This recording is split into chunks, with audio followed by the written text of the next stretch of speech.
Shalom and welcome to Jerusalem Studio. I'm Miri Eisin, sitting in for Jonathan Hessen. These days, the State of Israel is marking both the day of mourning, which at sundown morphs into a day of celebration, Memorial Day and Independence Day. At 75, the Jewish state has reached a maturity which allows us to take stock and to assess both its position, absolute and relative, to where it has been and where it wishes to go. So what are the strengths and the weaknesses in Israel's military and security situation? What are the chances? What are the challenges as it confronts the strategic outline close by on its borders, far away from them, and indeed within them? To survey this landscape, we are joined by retired Colonel Dr. Eran Lerman, co-host of TV7 Middle East Review, Powers and Play panelist, and the JISS Vice President and Editor-in-Chief of the Jerusalem Strategic Tribune. Hi, Eran. We're joined by Brigadier General in the Reserves, Doron Gavish, former Air Defense Chief of the Israeli Air Force. Hello, Doron. Hello. And of course, as always, our own Amir Oren, TV7's editor-at-large. Amir, take us on this journey. Where are we going after 75 years?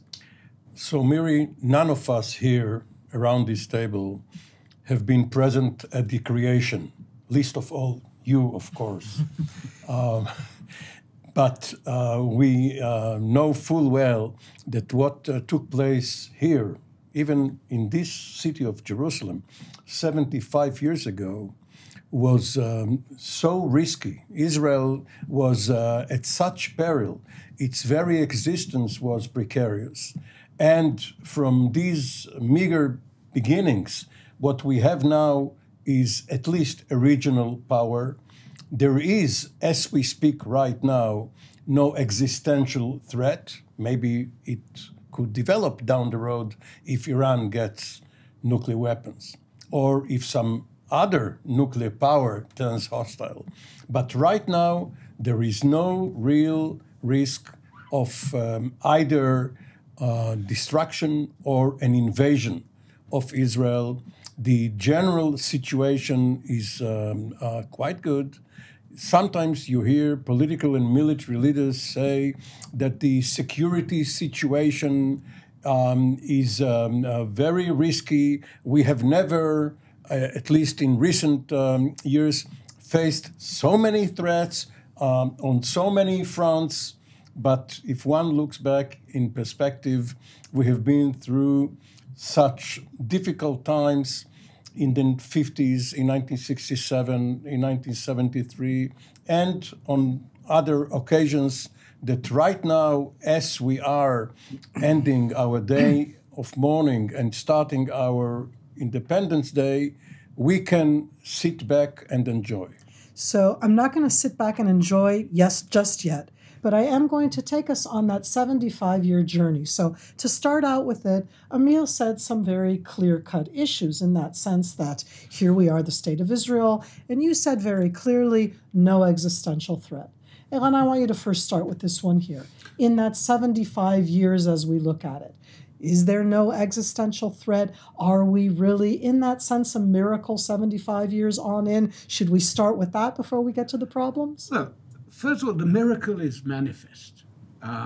Whether it's a divine or man-made is for everyone's preference to assess. But a miracle, I want to echo what Amir just said. My mother was the wireless operator for the Sochnot, the National Jewish Institutions in Jerusalem, here in Jerusalem. And she's the one who got by Morse the text of the Declaration of Independence as it was about to be announced in Tel Aviv. And I asked her, were you elated? She said, we didn't know if we would survive 2 weeks. Her best friends, the communication operators from Gush Etzion have just been slaughtered. My father was in the Jewish quarter. They were not yet married. My father was under siege in the Jewish quarter, which fell within a few weeks. This was really precarious. There were 600,000, 650,000 Jews here, many of them Holocaust survivors. And look at us now. one of the, by most reckonings, one of the 10 most powerful military forces worldwide. One of the 10 most powerful, by most lists that I'm aware of. Just recently, I looked up where we are economically. According to well, we all are wary of Wikipedia, but it's a useful reference. We use it, all of us. All of us. And I mean, I tell my students not to, but we all sin to simplify matters. On the list of GDP per capita, we have surpassed most European nations. Most European nations, way above Japan, Britain, or even France, or even Germany. It may be because the shekel is a strong... Maybe it's because of the Jewish capital. But this is in a country which is burdened by two significant populations which do not contribute much to the national product. So the miracle is really manifest. The number of Jews here is more than 10 times. In 75 years, it's more than 10 times what it was. And we are about to become the majority of Jews in the world. I actually think we've already passed that in that sense. More or less. Because there's whole new discussion in America whether there are 6 or 7 million. The rate of procreation is the highest, even among non-religious Israelis, the highest in the OECD, I think. So you get a sense. So people, and most amazingly, given all our troubles, we are among the 5 most happy nations in the world. And life expectancy. Life expectancy is again among all the right, first so 5. here we are. Miracles all over. 75 years. You talked about economic strength. You talked about the social strength that we're a happy nation. We're going to continue and don't go wherever you want in that sense. With that, let's stop for a moment and talk about that military strength. Mm-hmm. Here we are 75 years within our security challenges, and I'm looking and going, okay, so in our 75 years report card, as we're looking at ourselves backwards and then forwards, is our position now, we're that strong, we can handle everything? Should we be worried? We've had stages along the way where we felt very strong and we discovered that we weren't necessarily as strong as we thought. Should we be worried, or should we be feeling very strong with ourselves? Yeah, I think it's a great question, and I think first we have to be humble, and we have to learn from the past, because you're absolutely right that in the past we were sure that we are very strong, and we found out that there are some things that we didn't anticipate. So I think we should be humble, but we could also say that Israel is very strong. Again, it was mentioned by Amir. From a military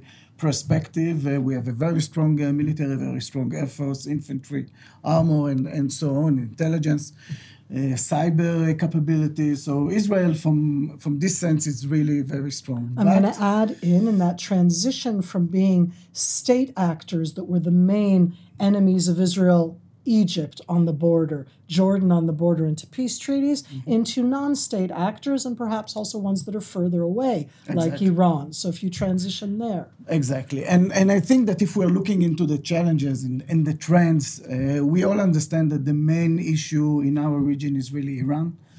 And we see the evolving threat coming from Iran. And I think what is interesting to see is that we all are concentrated on weapon of mass destruction, talking about Iran. But in the last 10 years, it's not only the issue of weapon of mass destruction, because we see that Iran is attacking Israel through the proxies on a daily basis. We saw it from Lebanon, we see it from Syria, we see the Iranian state trying to penetrate Syria and to be there, and we see their presence. And of course, this is something that we are dealing with. So I think that the terror challenge is probably greater than it was in the past. We see the missiles and rockets, and we see the capabilities of the terror organizations around us. We also, and you were the head of air defense in that sense, the amazing development that Israel did to protect itself against the incoming rockets in that sense, with all of the different systems that were developed. You're right. What other country has that? You're right. But I would like to speak about the challenges. Let's go there. and today, when we are looking really on the challenges, so we have the terror coming from the Gaza Strip. The Hamas is there. The Hamas lately we saw that he was even trying to hit Israel from Lebanon and from Syria. This is something new. So terror is very strongly there. Of course, from the Hezbollah. The Hezbollah is a terror organization, but in military terms, it has a military bigger than a lot of even European states. So we are facing a very strong terrorist, I would say, organizations around us. This is one big challenge that we have. Of course, the challenge that we just mentioned before from Iran, weapon of mass destruction, this is something that we continuously have to look at. We cannot allow ourselves weapon of mass destruction as our enemy's end. Well, if you look back, it's really amazing that a mere 3 years after the end of World War II, the State of Israel was born. It's called putting that into perspective. We Right, kind of forget the time period that it took place. Of course, it had to do with global developments, the fact that Great Britain was no longer a dominant power. Great. Yeah, well, at that time, United Kingdom. Great. But in any event, for the first 19 years of Israel's existence, which now is approximately 1/4 of our life so far, Israel rightly lived under siege mentality. Not only because of the proximity of the Holocaust, but because Israel was surrounded, except for the maritime domain, by hostile neighbors. Now, the basic task of the Israeli Defense Forces is obviously the protection of the state and the population. But the added value is being able to convert military victories into peace agreements. And peace with Egypt in return for the territory Israel captured from it in 1967, even though peace itself came only a decade later, this is the greatest strategic achievement of Israel ever. So when we're talking about 75 years, we have a tendency to forget, and we need to remind ourselves that we've had an active peace treaty with the enormous country, 105 million people of Egypt, that peace treaty itself has gone through wars that Israel has had, both against Palestinians and against Hezbollah and against the Hamas and against Syria, for that matter. Not only that, but because Egypt was the leading Arab military power, Iraq was a close second. Once Egypt took itself out of the councils of war of the Arabs, there was actually no Eastern Front either. So if we go in that sense to that security arena and say what an achievement of the 75 years, Eran, when we look into our next, I'm going to go on the next 25 years. I like the rounded number of up to 100. But if we're looking at that one achievement of that enormous peace treaty and the additional achievement of the peace treaty, certainly with Jordan, but also with the Gulf countries, with Morocco, where do we want to go for Israel on that international security arena? What should be our next achievement in that sense for us to look forward? Well, clearly, on the assumption that Iran will be dealt with one way or the other, that it will not be allowed to become the dominant player in the region, and that the other significant power to our north, namely Turkey, will remain, let's say, on speaking terms with us. Not necessarily a friendly country, but one with which we do business.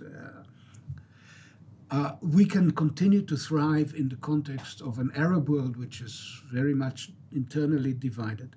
Egypt needs us, and the main, and Jordan does, although they gnash their teeth, they don't like us in Jordan, but they need us.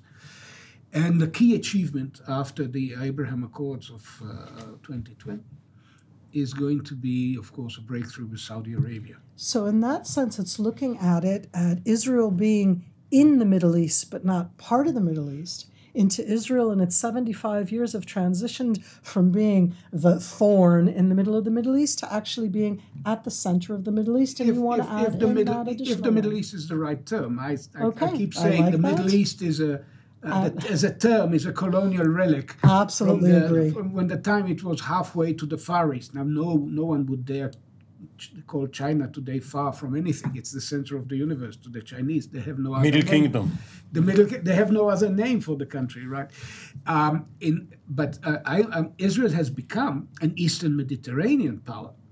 And the relationship with Greece and Cyprus and Egypt. And Turkey. And with all its limits. Whether or not Turkey would choose to become like-minded and fit in is a major question looking towards the future. But even before we have a breakthrough with Saudi Arabia, we already have indications of where things are going. Not just 50 years ago, 75 years ago, 10 years ago, and none of the big sisters, the huge international oil companies, would touch Israel with a 10-foot pole. There's none of them markets in Israel under their name as they do everywhere else in the world. But today you have Chevron here, BP, and the Emirates have just bought a huge chunk of the Israeli gas the gas companies concessions. So the world has adjusted to the idea that Israelis and Arabs are not, and this is not a zero-sum game anymore.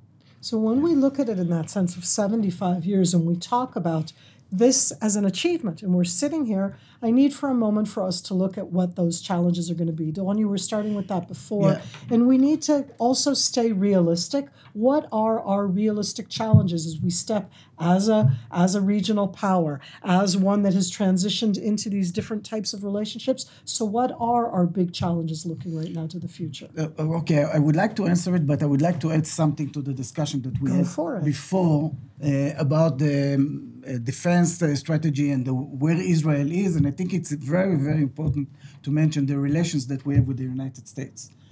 I mean, along those years, people today looks at it as something which is obvious. It is not obvious at all. The relations, the super close relations that Israel have here in the Middle East with the United States, this is a huge defense and strategic advantage that we have as a nation. I'm saying that it's not trivial because Amir was talking about the first 20 years of Israel. The first 20 years of Israel, our relations was with France, not with Israel. The 6 Days War was won by the Mirage airplanes and not by the Phantoms or F-16s like it is today. So I think this is a huge change that happened. This is super important for the defense of Israel from a strategic point of view, and this is also looking into the future. And but once again, before going into the future, let's talk about the present. What happened lately is that Israel shifted from working with the EUCOM, the European Command, to CENTCOM. Well, that kind of fits into what we were talking about of being part and of the this arena. fits to where we are looking in from a defense point of view, where we are looking into the future, which I think this is really something very important. From the alliance point of view, being part of this organization within the military, I would say, organization within the Middle East, if I may. With the United States, Eastern Mediterranean. Eastern Med is EUCOM. CENTCOM is Middle East. Yeah, exactly. So with the CENTCOM and the Arab countries, I think this is really where we should look into the future. See how do we work together from the defense point of view. And now we are focusing on the defense point of view. The Abraham Accord that was signed here, again, with the help of the United States. This is a huge opportunity for us toward the future. From the defense point of view, I think we should have more and more alliance with the countries around us, countries in the Gulf in the Gulf. It was mentioned, of course, Saudi and so on. And Iran, I think that unfortunately, I don't think that they are going to disappear. I don't think that the threat is going to disappear. So this is also something that would be with us probably for the next years. And this is probably also the main challenge from a defense point of view for the next coming years. So there's always that aspect that all four of us very much come from military-type backgrounds, military correspondence, and we immediately go into the security realm. But I'm not going to let us get away from this at Israel at 75 to not talk about, in that sense, where we are and are going into the future as a country. Eran, you mentioned before that we are tenfold in the amount of Jews that were here from 1948. We are a booming booming economy. We're a country that, in its own way, is considered to be very happy worldwide. Amir, what do you think of this in that sense, 75 years and looking into the future? Because we are in challenging times specifically now. In a way, it's too good to be true, because the country has become complacent and does not strive for some vision, for some goal which it should try to achieve. I would argue that Israel's main incursions into the area, positively speaking, regarding what Doron just mentioned, came not because of its gains, but because of its withdrawals.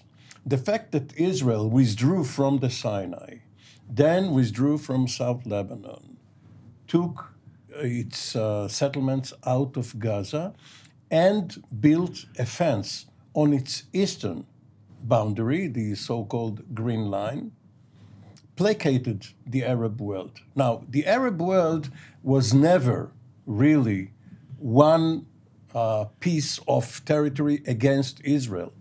The 1948 war, at least the second half, not Israelis against Palestinians, against the locals, but the 7 Arab nations, so-called, invading Israel, did it because they fought among themselves. Each wanted a piece of the territory. So there was this notion, this popular notion, this myth, that Israel is bent on expansion.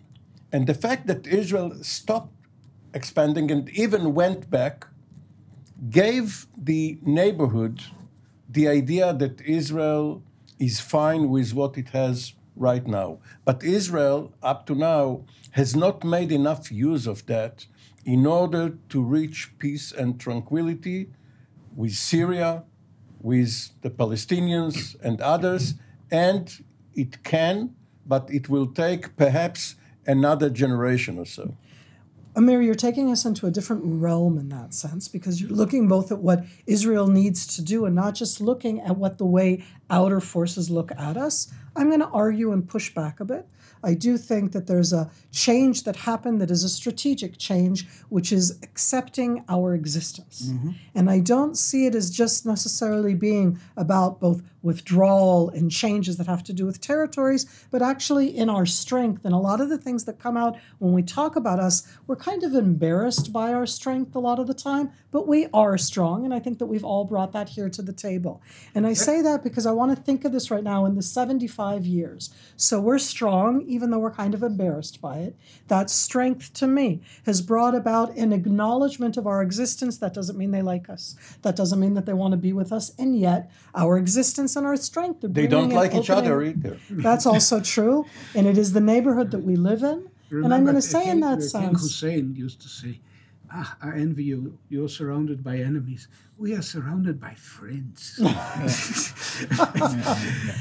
Okay, so I'm going to take that term right now, Eran, because as I look at that right now and I go, so look at these achievements. It's quite amazing in the different ways, and we have different ways of looking at these achievements. But as I look forward and I go, okay, so we're now more of a member of the area that we live in. We're here and we're acknowledged. We exist and we're here. Where does that look into the future in that sense? Not just specifically security-wise, but where should we be looking as part of this neighborhood into the future? Well, the key, it was 100 years ago, this year, that one of the visionary leaders of the Zionist movement, Zev Jabotinsky, wrote in Russian an essay he called The Iron Wall. He said, when we build, we or whoever builds for us an iron wall that will persuade our neighbors that we are not going to be eradicated, that's when we would have a chance for peace. For much of the region, this is there already, where it is yet to be built on one sense, but also where we should translate our achievement or our victory into what Churchill called magnanimity, is with the Palestinians. Where they still think that Israel can be undermined not by a military invasion, but from within, in terms of what kind of a country it will be and what kind of relationship it will have with them and therefore with the world. So essentially where we are in that 75 years as we get to our last round around is we need to address the Israeli-Palestinian issue in the face. 75 years, Israel is a thriving, strong regional power in the Middle East. The Palestinians, not. For a moment, just here towards the end, to think of ourselves within that 75 years, how do you view this right now? Amir will go around for our last comments on the Israeli-Palestinian issue. Obviously, it's security first. Israel must always be on guard, lest it be undermined by weapons of mass destruction or existential threats. But having said that, it should be peace and security. Security as going as the basic level, which enables the country to go to a higher level of having peace with the entire region. Amazing. I think that, for the future, when we are all talking about defense and security and so on, but we need to go to the next step, which is strong economical relations with our neighbors, hopefully even culture relations. I mean, we really have to open this scope of relations with them. And I cannot ignore the situation that we are here in Israel. I would say that the main challenge that we really have here in Israel is to make sure that within Israel, in our inner politics and the way that we live here together, we have to find the right way of doing it, looking next to the next 75 years. Eran? You would know this from the heat generated by Israeli political debates. But I believe that the majority of Israelis cannot and will not accept a one-state solution. Therefore, they ultimately accept the idea of some kind of partition, but not on Palestinian terms, not on the territorial terms, and not including the right of return, which for the Palestinians remains uppermost.